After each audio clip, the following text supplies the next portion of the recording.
Let's bring in Dr. Aminu Hayatu, a senior lecturer of political science at Bayero University, Kano. He joins me from Abuja. Thank you so much for joining us tonight. Thank you for having me. So at least 100 lives lost in 1 week. Did we have to wait this long to respond? Actually, we don't have to wait this long to respond. But you know, it's not also about the timing of the response, but the appropriate nature of the response itself is what determines whether it is a long-lasting solution or it is something that is just going to be short-lived and then business will continue as usual. We have experienced these killings, you know, across in most of the states in the north central, especially Plateau and Benue, and then you know, in also the northwestern states in Zamfara, Sokoto, Katsina, and so on.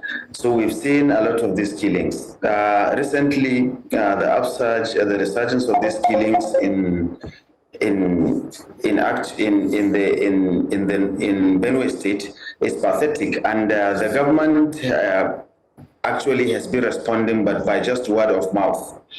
And I think the action that is needed in those areas is much, much more than word of mouth. It's supposed to be both a short-term and a long-term response by the government. And the problem is that these killings have been happening for a very long time, and there has not been comprehensive investigations conducted into these killings. And then even the response of government does not really show sufficient commitment to really restore peace in Benue State. The recent you know, measure taken by the federal government for the chief of army staff to relocate to that area, I don't think it is a lasting solution, and I don't think it is even going to change anything. If it's going to do anything, it will just be for the meantime. Because this is because of the historical antecedents and circumstances that we've experienced in the past. We've seen in the past regimes where chief of staff of that was under President Buhari during his regime was also asked to relocate to that. I recall during Buratai, he was asked to relocate to the state that had a similar problem, and nothing has changed. And recently, even the State Minister of Defense was asked to also relocate to Zamfara. He did that. He hailed from Zamfara, but it didn't change anything. Right. So I think this is more of a window dressing than the real actual solution to the problem. And I don't think by relocating the chief of army staff relocating to Benue State, and which is for a short period of time, is going to change anything. But what kind of impact do you expect it to at least have? Some kind of difference? No, the impact will be that at least the attackers will retreat for now, given that the presence of the chief of army staff. But even the retreating does not mean that the problem has been curtailed, because they are going to actually retreat, you know, to their hideouts, and then after maintaining calm because of the presence of the chief of army staff, and then shortly after that, by the time, what it means is that the moment he and his people leave the state, what they are doing is going to continue. So that's why I said it's not a long-term solution. And the impact it is going to make is only even, you know, in local governments that are close to the metropolitan. But in the hinterlands, because it doesn't mean that the army people are going to, you know, locate themselves, situate themselves in every area that has problem in that state. They will position themselves in places and then, of course, try to, you know, block the areas where these attackers come through, the routes and their connections and all of that for that meantime. But it's not going to last if the chief of army staff is not going to permanently relocate, you know, for the length of his tenure there. Well, in the last few months, I mean, given the recurring nature of herder militia clashes in Benue State, What strategies would you recommend to address the underlying issues, such as land ownership, resource competition, and ethnic tensions that fuel these conflicts? Well, the first thing is to launch is to commission investigation. You don't take measures without facts. So the federal government, in collaboration with the state government and other relevant agencies, to commission investigation into the foundations of the problem in order to identify and uncover what are the underlying factors that are responsible for the occurrence of this that consistently has led to the loss of lives and properties and to the displacement of people in terms of their livelihoods, in terms of even their shelters and so on.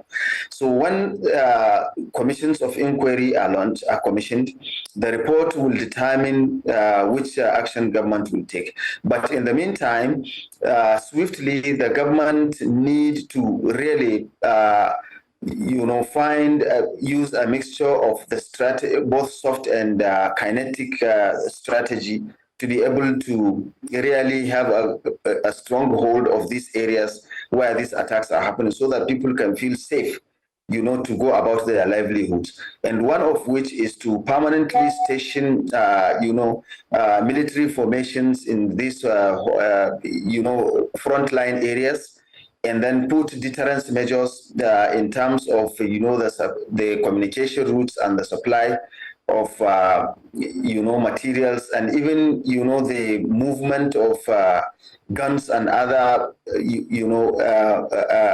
tools used to launch these attacks, because these people who are suffering these killings actually know where these people are coming from. So there is the need for a combination, of a soft and hard strategy to be able to go about this. And I must tell you that, we have seen these experiences in other countries where lasting solution only was found when, approaches such as, bringing the people who are in conflict with each other together to sit down and discuss what are these problems. What do they want? The attackers really must be saying something. They must be understood to be demanding something. That is why the reason why they are launching those attacks. And the people of these communities who are being attacked should also be able to provide their own explanations in terms of whether they have observed that there is a lingering problem between them and the attackers. Because the moment we continue to apportion blames on each other or helping, to stereotype certain narratives, in this conflict space, it is what has really made the conflicts to endure and without... Dr. Hayatu, in the last few months, we have seen a surge in attacks in Plateau, Taraba, Benue State, basically north central, northwestern states. Do you see a trend here? And if yes, are these attacks unrelated? Yes, definitely over time, a trend and pattern is observed. The trend and pattern is that, there are communal clashes. And these communal clashes are normally by people who are, resident of their communities, who are, indigenous of those places, and people who are believed to be coming from somewhere, because no community members will attack themselves by themselves. And then it has this trend of this long time observed farmer-herders conflict, where the herdsmen who are going about rearing their cows through certain routes, for long age, have lost those routes, and they have a cost to feed themselves and their cows. So the government is supposed to step in and see that such problems do not persist, by way of really demarcating these areas and really bringing about a lasting solution in the way that these clashes will not happen. Because we've seen in Plateau State, in Taraba, in Benue State, these clashes are not between usually the nomads that move around those areas and the people who live in those areas. And what would you say, what intelligence gathering strategies would you propose to enhance the military's ability to anticipate and respond to herd and militia clashes in that state, and indeed across the troubled states?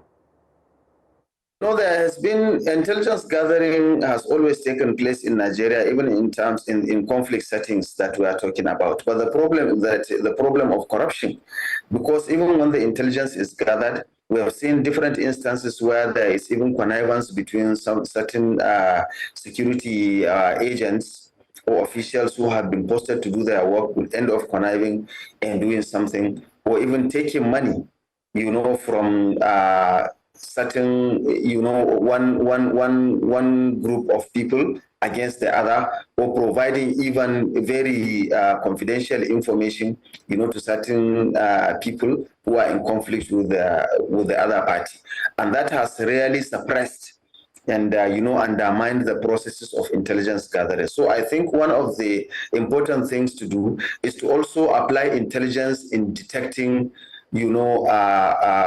corruption in the process of intelligence gathering, not just doing the intelligence gathering, because Nigeria has done that for a very long time, and we've seen recently even some security officials, apprehended in connection with some foreign people, to exacerbate the conflicts that is happening in some parts of northern Nigeria. We're going to have to leave it there tonight. Dr. Aminu Hayatu, Senior Lecturer of Political Science at Bayero University, Kano. Thank you so much for joining us tonight. We're still talking security.